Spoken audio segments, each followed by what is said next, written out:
Պարոն Զուրաբյան, ըստ էության երրորդ ընթերցմամբ ընդունված ընտրական օրենսգիրքը 4+4+4 ձևաչափով արդեն կյանքի կոչված այդ փոփոխությունները ըստ էության երեք կենտրոնական ընտրական հանձնաժողովը հաստատեց, որ կյանքի չեն կոչվելու։ Ինչ մեխանիզմներ են հնարավոր այս փուլում ներդնել, արդյոք օրինակ ընտրացուցակների հրապարակումը կարող է լինել կոմպրոմիսային տարբերակ, ընդդիմություն, քաղաքասարակություն, իշխանություն։ Ուրեմն հենց որ եղավ այդ պաշտոնական հայտարարությունը, որը ըստ էության նշանակում էր, որ իշխանությունը չի կատարում համաձայնագիրը, մենք անմիջապես պահանջեցինք իշխանություններից հանդիպում եւ բացատրություններ։ Այսօր ազգային ժողովում հանդիպեցինք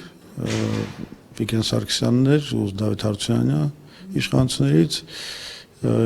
ես ու Սամվել Աբրամյանը մեր կուսակցության քարտուղարը Ազգային կոնգրեսից եւ մենք պահանջեցինք բացատրություններ։ Մեզ տվեցին ինչ որ բացատրություններ, թե խնդիրը ինչ է, ինչի հետ է կապված եւ այլն եւ այլն։ Իհարկե մեզ այդ բացատրությունները չեն բավարարել, մենք համարում ենք, որ ամբողջ պատասխանատվությունը իշխանության վրա է, բայց մենք այսօր կմշակենք հայտարարություն եւ կհրապարակենք մամուլում մեր կարծիքով, ես այդ կարծիքը արդեն նաեւ Ազատություն ռադիոկայանով եմ հասցրել, մեր կարծիքով ստեղծված իրավիճակում միակ ձևը դա արմատական լուծումն է։ Ինչ է արմատական լուծում, ամբողջությամբ փոփոխել ընտրական օրենսգիրքը։ Ոչ, նկատի ունեմ այդ ընտրակեղծարարության դեմն առնելու վերաբերյալ արմատական լուծում, այսինքն իշխանությունը պետք է զիջի այն, ինչը զիջելը նա փաստորեն չէր կարողանում անել եւ դիմադրում էր 2003 թվականից սկսած։ 2003 թվականից սկսած դրողների ստորագրված ցուցակները։ Եվ մենք հիմա ասում ենք, որևէ կոմպրոմիս այդտեղ չպետք է լինի, որովհետեւ եթե իշխանությունն պատասխանատվությամբ փաստորենս համաձայնագիրը չի կատարվում, ուրեմն պետք է իշխանությունը նախ վերականգնի ստորագրությունները, ընտրողների ստորագրությունները մատյաններում, որը այս նոր օրենսգրքով հանել էին, երկրորդը այդ մատյանները սկանավորված ամբողջ այդ պատկերը ուրեմն ստանալով ընտրող իր ստորագրություն եւ այլն պետք է հրապարակի կենտրոնական ընտրական հանձնաժողովի պաշտոնական վեբկայքում որպես պաշտոնական հրապարակում, ընդ որում այնպիսի ֆայլերի ձևով, որ բեռնելի կլինեն։ Այսինքն որ մեր ամբողջ հասարակությունը, կուսակցությունները եւ քաղաքացիական հասարակությունը կարողանա անհրաժեշտ ստուգումները կատարի անհատապես։ Դա է լուծումը, որ մենք դրել ենք իշխանության առաջ, տեսնենք ինչ կլինի պատասխանը։ Պարոն Զուրաբյան, ինչ է կարծում, եթե ընտրացուցակները հրապարակվեն, արդյոք սա բավարար կլինի ընդդիմադիրների նաև քաղաքասարակության համար։ Սա այն խնդիրները ըստ էության, որ ամբողջ մեկ տարվա ընթացքում իշխանությունը կտրականապես դեմ էր եւ հղում էր անում Վենետիկի հանձնաժողովը։ Հենց դա է պատճառը, որ մենք կստորագրենք նոր համաձայնագիր միայն մեկ դեպքում, եթե այդ պահանջի իրականացումը համապատասխանի քաղաքացիական հասարակության պատկերացումներին եւ նրանց համար լինի բավարար։ Միայն այդ դեպքում։ Պարոն Զուրաբյան, ինչ հիմնավորում եւ ինչ պատասխան է տալիս իշխանությունը։ Մեծ զրույցներում նշում են լեհական կազմակերպությունն է հրաժարվել 10 մատնահետքերով, հապա 2 մատնահետքերով այդ համակարգի ներդրումը։ Ձեզ նույն համոզիչ են նույն բացատրությունները։ Մեզ համար դա չի կարող լինի համոզիչ, որովհետև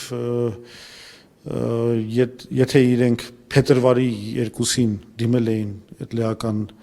ընկերությանը, բավականին մեծ ժամանակ էր, որ եթե պահեին վերահսկողության ներքո, այդ հարցը վաղուց լուծված կլիներ, բայց իրենք դա չեն արել եւ որևէ արդարացում կամ բացատրություն կամ հիմնավորում մեզ համար ընդունելի չի։ Դրա համար մենք ամբողջ պատասխանատվությունը դնում ենք իշխանության վրա եւ Հենց այդ պատճառով նրանցից հենց հիմա պահանջում ենք արմատական լուծում, մի բան, որ իրենք երբեք չեն ընդունել, իրենք պետք է եւ միշտ դիմադրել են, կատակի դիմադրել են, իրենք պետք է այդ պահանջը վերջապես ընդունեն։ Պարոն Զուրաբյան, եւ ամենաշատը նաեւ քաղաքասարակությունն ու դիմադիրները ռեյտինգային քվեարկության հետ կապված խնդիր էին տեսնում։ Հնարավոր է նաեւ այս մասով որոշակի պահանջներ դրվեն իշխանության առջև։ Այս մասով մենք պետք է ընդհանրապես քաղաքական ուժերի հետ միասին այդ պահանջը ձևակերպենք եւ այն մեխանիզմները, որոնք կբացառեն ուրիշի փոխարեն քվեարկելը, որը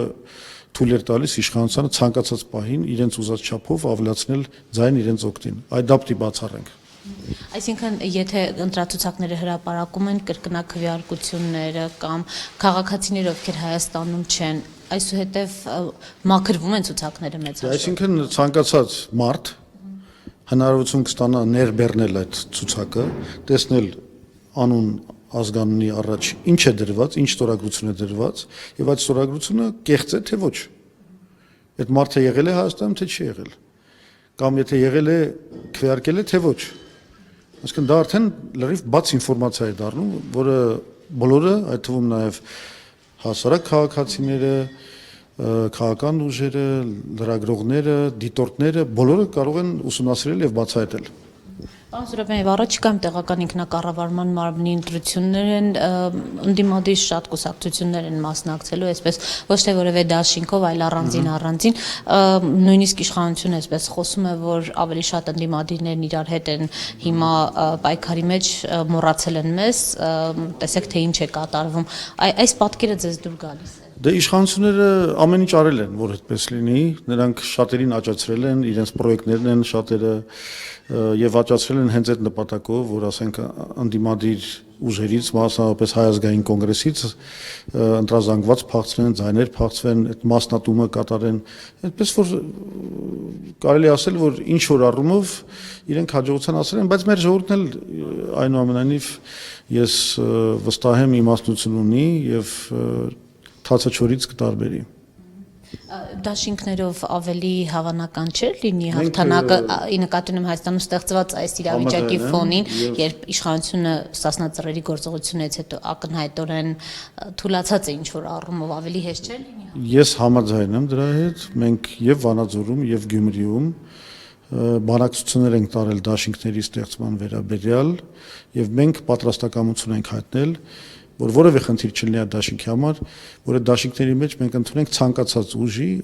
նույնիսկ այն ուժերի, ում հետ մենք խնդիրներ ունենք, ով մեզ քննադատել են, ովքեր անգամ պրոյեկտներ են,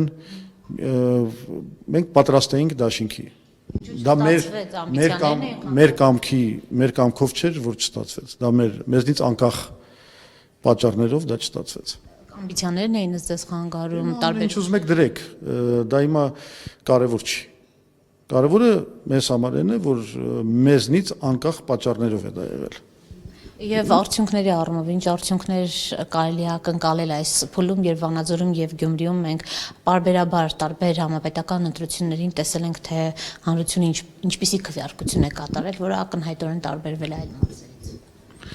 Դա կախված է ընտրակեղծարարության չափերից, ընտրակաշառքի բաժանման չափերից, շատ դժվար է հիմա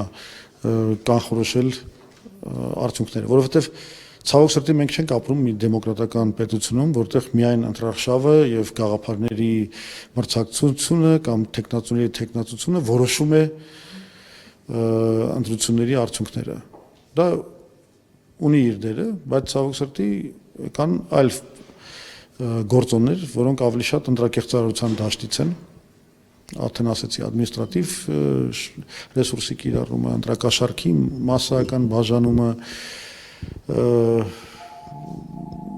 փորձենք հույս ունենք, որ ի վերջո հիշեք, որ հանրաքվեն չի անցել ոչ Գյումրիում, ոչ Վանաձորում, այսինքն նշանակում է, որ ինչ որ մի իմունիտետ եւ Գյումրին եւ Վանաձորը ունեն ընտրակեղծարարության դեմ, իհարկե դա ամբողջական կամ կատարյալ իմունիտետ չի, այնուամենայնիվ մենք գիտենք, որ ընտրակեղծիքներ եղել են, բայց շանսեր կան նորմալ կռիվ տալու։